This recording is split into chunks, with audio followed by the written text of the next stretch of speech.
Buenas tardes, mi nombre es Camila Flores y yo hoy les vengo a hablar acerca de lo que es tomografía computada en la neumonía.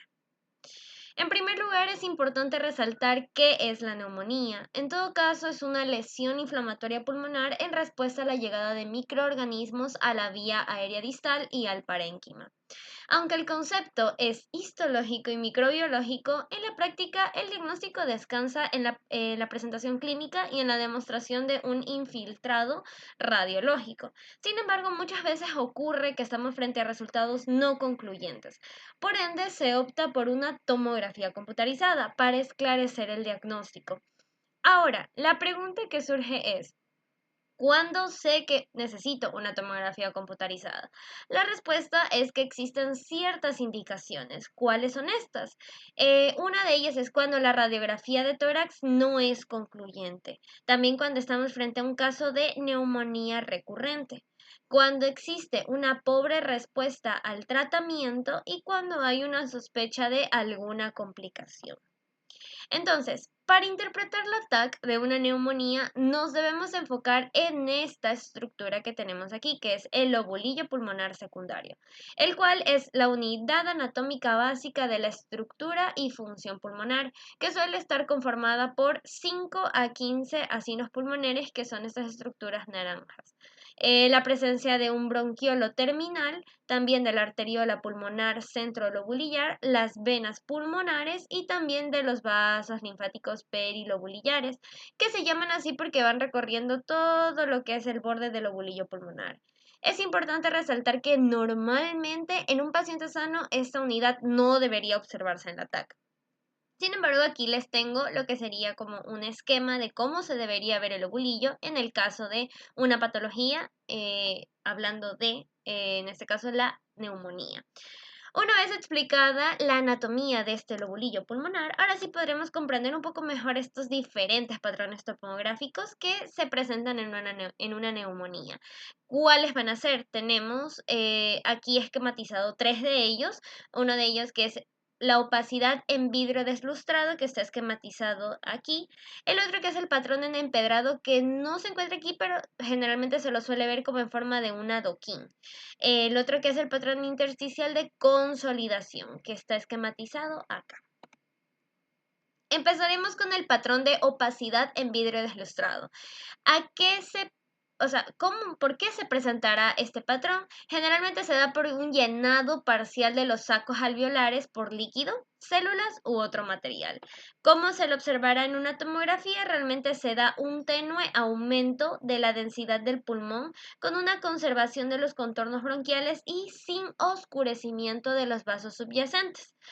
Por lo tanto, se logra apreciar unas estructuras hexagonales o pentagonales, que de hecho se trata de los lobulillos pulmonares secundarios, como se puede observar aquí. Los vasos no se han perdido.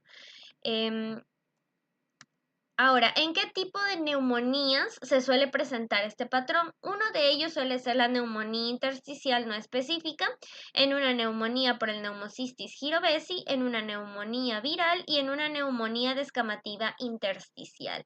Aquí, en estas otras imágenes, si nosotros le hiciéramos un pequeño corte a la zona del vidrio deslustrado y le hacemos zoom, podemos ver esto que es lo de los vasos sanguíneos que siguen siendo visibles. ¿Por qué se hace énfasis en esto? Porque esta es una clara diferencia con el otro patrón que tenemos, que es el de consolidación, del cual ya hablaremos más tarde. El segundo patrón que tenemos es el patrón de empedrado. Este de aquí va a aparecer como un engrosamiento de los septos interlobulillares y de las líneas intralobulillares, superpuestos sobre un fondo de opacidad en vidrio deslustrado, presentando como un contorno geográfico. ¿En qué tipo de neumonías nosotros vamos a encontrar este patrón? Lo vamos a encontrar en una neumonía intersticial aguda, en una neumonía por el Pneumocystis carini, en una neumonía eosinofílica aguda y una neumonía lipoidea. Otro de los patrones que ya lo mencionamos hace un momento fue el de la consolidación. Este patrón, a diferencia del de opacidad en vidrio deslustrado, se debe a un llenado completo de los sacos alveolares por líquido o material, lo que obviamente desplazaría el aire alveolar. En una tomografía va a aparecer como un aumento homogéneo en la atenuación del parénquima pulmonar que oscurece totalmente los contornos de los vasos y paredes bronquiales, pudiendo asociar broncograma aéreo. De modo que a diferencia del primer patrón, este será totalmente hiperdenso y lo único hipodenso que encontraremos será el broncograma aéreo. ¿En qué tipo de neumonías podemos encontrar el patrón de la consolidación? En una neumonía por COVID-19 y de hecho esta neumonía tiene una característica especial y es que no solo encontramos consolidación, sino también la parte de vidrio deslustrado. Ahora, siguiendo con las neumonías en las cuales solo presentan la consolidación, también tenemos la neumonía de la comunidad y una neumonía organizada. El siguiente patrón es el patrón intersticial reticular. Este será un engrosamiento del intersticio parenquimatoso que se encuentra entre los acinos y alvéolos. Por ende, se observará como una red, como ven aquí, dentro de un lobulillo pulmonar secundario. Estas opacidades intralobulillares tienen una característica especial y es que solamente están separadas por milímetros, a diferencia de otro patrón intersticial, que es el patrón intersticial septal. ¿En qué tipo de neumonías encontramos este patrón? En la neumonía intersticial usual y en la neumonía intersticial no específica. Vamos a adentrarnos un poco en la neumonía intersticial usual. ¿Por qué? Porque aquí convergen algunos patrones, no solamente el que acabo de mencionar, pues en esta patología, el patrón intersticial reticular suele presentarse en los lóbulos inferiores y en topografías subpleurales, con afectación simétrica y bilateral. Es importante mencionar que también esta patología, y eso es lo que la hace especial, está asociada a fibrosis pulmonar, y esa es la explicación por la cual se le suele agregar este conocido patrón que es el patrón de panalización.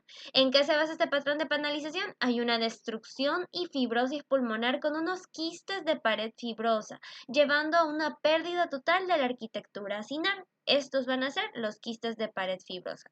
Aquí están ya redondeados para que los puedan ver. Ahora, siguiendo con el otro patrón es el árbol en gemación. Este árbol en gemación se dará por la ocupación por moco o pus de los bronquiolos terminales centrolobulillares. ¿Cómo lo vamos a ver? Se va a observar unos micronódulos centrolobulillares y ramificados algunos en Y, de una tonalidad totalmente hiperdensa, dando la semejanza como de ramas de un árbol. Ellos siempre van a respetar el espacio subpleural y no van a comprometer las cisuras. ¿En qué tipo de neumonías la vamos a encontrar? En neumonías bacterianas, en neumonías fúngicas y en neumonía por el Mycobacterium avium complex. Este tipo de neumonía, de hecho, es muy común en pacientes con VIH. Como se mencionó anteriormente, la TAC también nos ayudaría a la confirmación de complicaciones dadas a raíz de una neumonía, como por ejemplo, ¿cuáles van a ser estas complicaciones? Una de ellas es la cavitación. Vamos a ver una cavidad vacía hipodensa dentro de una consolidación. ¿Qué suele causar este tipo de patrón? Lo va a causar una tuberculosis o una neumonía necrosante por Staphylococcus aureus. Otra de las complicaciones será el derrame paraneumónico. Este obviamente será una filtración de líquido al espacio pleural debido a un aumento de la permeabilidad en la pleura visceral adyacente al pulmón infectado. Es importante saber cómo nosotros vamos a diferenciar este derrame de una consolidación, porque en un derrame, a diferencia de una consolidación, claro está, estará siempre delimitada por la pleura visceral y también por la parietal, por ende se observará una ocupación de líquido purulento entre ambas. Otra de las complicaciones es el patrón nodular. Hay una presencia de nódulos hiperdensos en ambos hemitórax. Entonces, ¿qué tipo de neumonía suele producir este patrón? Una neumonía por hongos. Y eso sería todo. Muchas gracias.